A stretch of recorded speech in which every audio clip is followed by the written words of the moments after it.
आदाब नाजरीन, आप देख रहे हैं एख्तियार news channel.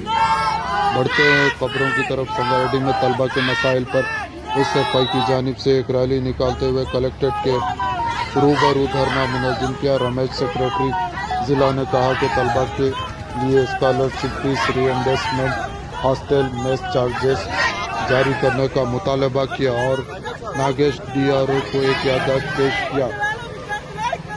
Mess bill 5,600 crore रुपए ज़ेरे इंतवा है, हुकूमत से फौरी जारी करने का मुतालबा किया।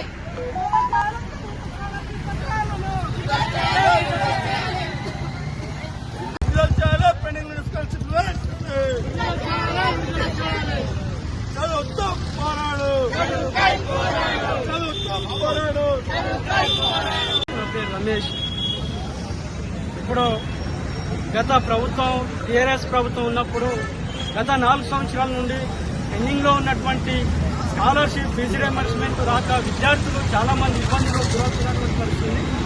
ఈ గతంలో ఒక 60 సార్లు టీఆర్ఎస్ ప్రభుత్వానికి కూడా మొరపెట్టుకున్నాం.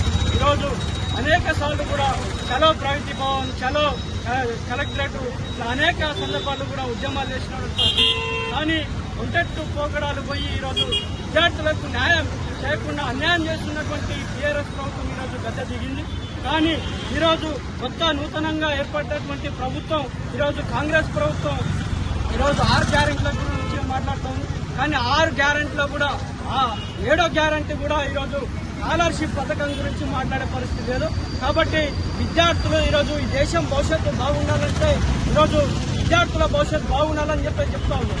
కానీ ఈరోజు విద్యార్థులకే ఈరోజు స్కాలర్షిప్ రీఎంబర్స్మెంట్ లేనటువంటి పరిస్థితి. ఈరోజు రాష్ట్ర వ్యాప్తంగా 14 లక్షల మంది స్కాలర్షిప్ రీఎంబర్స్మెంట్ ఫెలోషిప్ మీద ఆధారపడి చదువుతున్నటువంటి వాళ్ళు ఈరోజు 14 లక్షల మంది విద్యార్థులు ఉన్నారు. కానీ ఈరోజు స్కాలర్షిప్ రాక విద్యార్థులు చాలా మంది అక్కడ ఉన్నటువంటి మేనేజ్మెంట్ సర్టిఫికేట్ తీసుకోక చాలా మంది డ్రాప్ అవుట్ సంఖ్య పెరుగుతున్నట్టు వస్తుంది. కానీ ఈరోజు ప్రభుత్వం ఇవన్నీ పట్టించుకోకుండా ఈరోజు ప్రజానీకానికి ఏం కావాలి, ఏ ఉచిత పథకాలు కావాలి, ఎలాంటి పథకాలు పెడితే ఓట్లు వస్తాయన్నటువంటివి ప్రజ్ఞలు చేస్తుంది తప్ప ఈరోజు ఇక్కడ ఉన్నటువంటి చదువుకుంటున్నటువంటి ప్రతి విద్యార్థికి ఎలాంటి విద్య అందించాలి, వాళ్ళకు స్కాలర్షిప్ రీఎంబర్స్మెంట్ ఎన్ని దఫాలుగా అందించాలని చెప్పేసి ఈరోజు కనీసం మాట్లాడే పరిస్థితి లేదు. కాబట్టి ఇప్పటికైనా ఈ కొత్త ప్రభుత్వం ఏర్పడినటువంటి ప్రభుత్వం రేవంత్ రెడ్డి ప్రభుత్వం ఏదైతే ఉందో కాంగ్రెస్ ప్రభుత్వం తక్షణమే 7,700 కోట్ల బకాయిలు విడుదల చేయాలి. అదేవిధంగా గత ప్రభుత్వం టీఆర్ఎస్ ప్రభుత్వం పెంచి హాస్టల్ విద్యార్థులకు ఈ ధరలకు అనుగుణంగా మెస్ ఛార్జీలు పెంచింది. కానీ పెంచినప్పటికీ కూడా వాటిని అమలు చేయలేదు. కానీ ఈరోజు ఈ యొక్క ప్రభుత్వం కాంగ్రెస్ ప్రభుత్వం కూడా ఈరోజు హాస్టల్లో చదువుతున్నటువంటి విద్యార్థులకు ఈ మెస్ ఛార్జీలు పెంచే విధంగా, ఈ అమలు చేసే విధంగా ఈరోజు ఈ రేవంత్ రెడ్డి ప్రభుత్వం కూడా చొరవ తీసుకోవాలి. కాబట్టి ఈరోజు విద్యార్థులకు నాణ్యమైనటువంటి భోజనం అందట్లేదంటే, అక్కడ కనీస సౌకర్యాలు లేవంటే వాళ్ళకు రావాల్సినటువంటి మెస్ ఛార్జీలు కానీ ఆ బడ్జెట్ 6 సంవత్సరాల నుండి పెండింగ్ ఉన్నాయి. కానీ అక్కడ ఉన్నటువంటి వార్డెన్లు వీళ్ళందరూ కూడా ఒక్క వార్డెన్కు 2-3 హాస్టళ్లు అప్పగించినటువంటి పరిస్థితి ఉంది. దీంతో మంచి భోజన సౌకర్యం ఏర్పరిచే పరిస్థితి లేదు.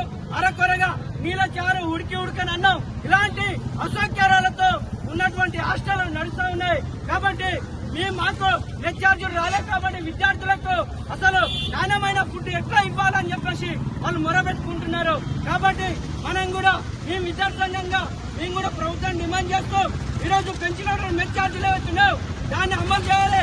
అదేవిధంగా ఇప్పుడు ప్రజెంట్ ఉన్నటువంటి ఈ మెస్ ఛార్జీలతో పాటు స్టూడెంట్ మేనేజ్మెంట్ హాస్టళ్లకు ప్యాకెట్ మనీ 1,500 రూపాయలు ఉండేది. కానీ ఈ 1,500 కాకుండా 500 ప్యాకెట్ మనీ ఇచ్చారు. కానీ ఈ 500 ప్యాకెట్ మనీ ఇవ్వకుండా ఆ యొక్క పథకం కూడా క్లోజ్ చేసే పరిస్థితి కూడా ఉంది. కాబట్టి ఈ ప్రభుత్వం కూడా ఆ పథకం గురించి కూడా మాట్లాడారు. కాబట్టి ఇక్కడ ఉన్నటువంటి ఈ రాష్ట్రంలో చదువుకుంటున్నటువంటి విద్యార్థులందరూ కూడా స్కాలర్షిప్ మీద డిపెండ్ అయ్యి చదివే వాళ్ళు అధిక సంఖ్యలో ఉన్నారు, 14 లక్షల మంది. కాబట్టి ఇప్పటికైనా రేవంత్ రెడ్డి ప్రభుత్వం ఈరోజు పథకాలతో పాటు ఈ యొక్క స్కాలర్షిప్ పథకం, రీఎంబర్స్మెంట్ పథకం గురించి కూడా మాట్లాడి ఈరోజు పెండింగ్ లో ఉన్నటువంటి ఈ యొక్క స్కాలర్షిప్ ఫీజు రియంబర్స్మెంట్ పక్కాలను విడుదల చేయాలి, మెచ్చార్జ్ పక్కాలను విడుదల చేయాలని చెప్పేసి ఈరోజు చలో కలెక్టరేట్ సంగారెడ్డి కలెక్టరేట్ ముందు ధర్నా నిర్వహించడం జరుగుతూ ఉంది. కాబట్టి ఇప్పటికైనా ఈ ప్రభుత్వం చొరవ తీసుకొని ఈ యొక్క పెండింగ్ లో ఉన్న స్కాలర్షిప్ విడుదల చేయకపోతే చలో ప్రగతి పనం ముట్టడించే కార్యక్రమం కూడా చేస్తామని చెప్పేసి ఎస్ఎఫ్ఐ గా డిమాండ్ చేస్తాం. జిందాబాద్ ఎస్ఎఫ్ఐ, జిందాబాద్ ఎస్ఎఫ్ఐ.